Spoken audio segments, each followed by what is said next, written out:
Il est 5 heures ce matin lorsque nous retrouvons Narcisse, employé à la gare lagunaire de la Société des transports abidjanais Sotra, dans la commune de Trècheville.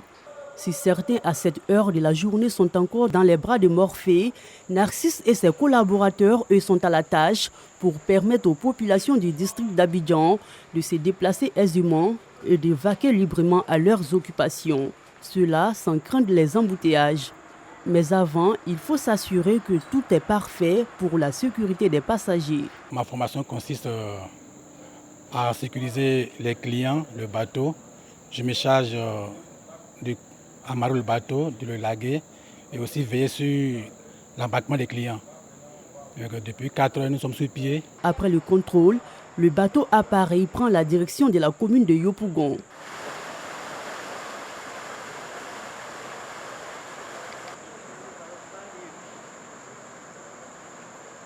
De 5 heures à 9 heures du matin, c'est l'affluence totale dans cette gare. Aucun passager ne veut être en retard pour son rendez-vous. C'est très moins cher et puis c'est abordable aussi. En moins de 6 minutes de Trècheville, on peut rallier Yopougon facilement. Créée depuis 1980, cette gare reçoit plus de 20 000 clients par jour, ce qui crée très souvent de longues files d'attente aux heures de pointe. Et cela n'est pas du goût des clients qui dénoncent le nombre insuffisant de bateaux. C'est moins cher, mais ça nous fatigue aussi, puisqu'il n'y a pas assez de bateaux. Un problème que comptent régler les responsables de la compagnie avant le démarrage de la Coupe d'Afrique des Nations, la CAN 2023 en Côte d'Ivoire.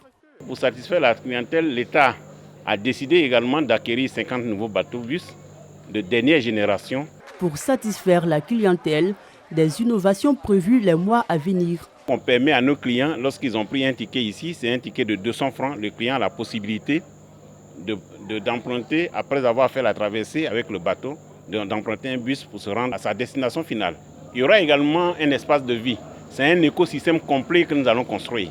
C'est-à-dire que vous pouvez venir faire vos achats, vous pouvez venir au restaurant ici, dans nos différentes gares.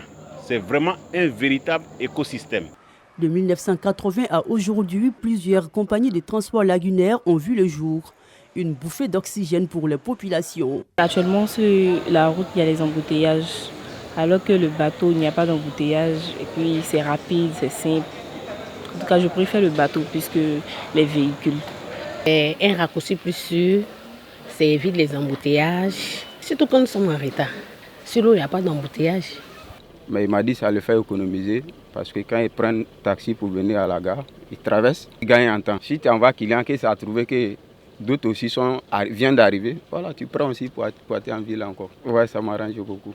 Nous avons des gares qui sont pourvues de parking où certains des clients, pour éviter de faire tout le tour d'Abidjan, préfèrent venir utiliser nos parkings et puis embarquer en bord de nos bateaux pour leur faire gagner du temps. Dans cette haute gare, située dans la commune de Cocody, certains clients embarquent même avec leur moto, ce qui leur permet d'économiser du carburant. Aller faire tout ce grand tour à moto, d'abord tu vas gaspiller du carburant, en plus tu vas te payer le pont à péage, donc ça fait économique en fait. Donc juste payer 300 francs et en quelques minutes je suis déjà à Koumassi. Une fois les clients à l'intérieur, le pilote prend le contrôle du bateau. La vigilance est de mise et rien ne doit échapper au capitaine. Pour nous, c'est une passion, parce que j'aime le métier. Souvent, nous sommes soumis à l'intempérie, avec des pluies accompagnées d'orages. Et ça aussi, en navigation, ça fatigue beaucoup. Pour répondre aux attentes des passagers, moult mesures sont prises. Nos perspectives, c'est essentiellement l'ouverture de nouvelles gares pour davantage servir le Grand Abidjan. Nous avons un projet immédiat, c'est vraiment une question de mois prochain, l'ouverture de 3 prochaines gares pour densifier le réseau que nous avons actuellement. Le secteur du transport lagunaire, beaucoup prisé par les Ivoiriens. Toutefois, les responsables disent rencontrer quelques difficultés.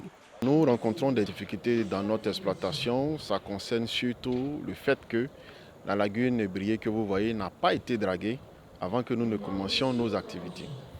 Ensuite, il y a le déversement des ordures ménagères dans la lagune Ébrié. Et puis, le troisième type de difficulté, c'est la présence des jacinthes d'eau. Ce sont des plantes aquatiques qui apparaissent sur la lagune.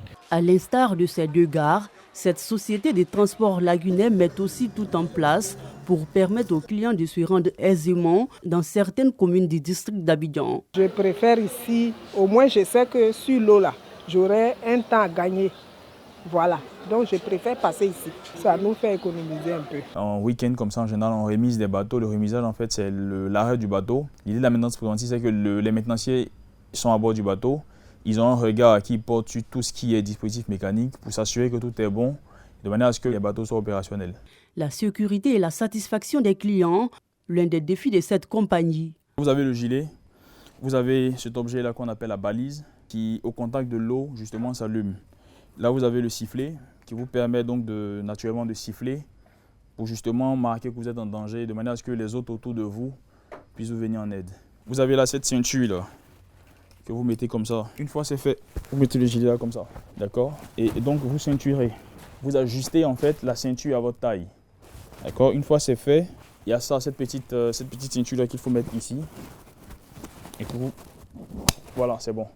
Le client, une fois dans cette situation-là, il est en sécurité. Si certains préfèrent les bateaux-bus, d'autres apprécient les pinasses. Quand quelqu'un est malade, cette pinasse-là, pour pouvoir faire traverser la personne. Et la dernière fois, c'était comme ça. Le frère de mon mari, sa femme était vraiment en travail. Elle a failli même accoucher dans le bateau. S'il n'y avait pas de pinasse là, ça allait être difficile. À l'île Boulé, il y a plusieurs villages là-bas. Il y a plusieurs personnes qui travaillent là-bas. Il y a plusieurs personnes qui travaillent ici aussi. Si moi, je fais 6 heures ici, l'autre bateau fait 6 heures là-bas. Si il fait 7 heures sur lui, il fait 7 heures là-bas. Donc, ça dépasse. La journée de 6h45 à 19h45, un bateau peut faire 7 à 8 tours. Pour ces vacances scolaires, ils sont nombreux ces jeunes qui exercent des petits métiers dans cette gare située dans la commune de Yopougon. Objectif, subvenir à leurs besoins et préparer la rentrée scolaire. Décharger les bagages. Ça des fois ça marche pas aussi. Ça là, ne prend pas 2000 à la personne, c'est un petit bagage. Je pouvais peut-être 1500. Le transport lagunais joue aujourd'hui un rôle prépondérant dans le déplacement des Abidjanais. Malgré la concurrence, les différentes sociétés restent solidaires pour le bonheur des passagers. Dans le système maritime, il est obligé à un autre navire qui voit un navire en détresse d'aller le secourir. C'est normal. Donc quand vous voyez un navire en détresse, vous partez vers lui. Si ce navire dit non, c'est bon, je n'ai pas besoin de vous, vous pouvez repartir. Mais votre devoir, c'est d'y aller, aller le secourir. Le transport lagunais est une alternative de plus en plus sollicitée par les populations du district autonome d'Abidjan. Selon les responsables de ces gares lagunaires, plus de 90 000 passagers sont transportés chaque jour à travers la lagune ébriée. Et avec la clientèle qui ne fait que grossir, les acteurs du transport lagunaire ont certainement de beaux jours devant eux.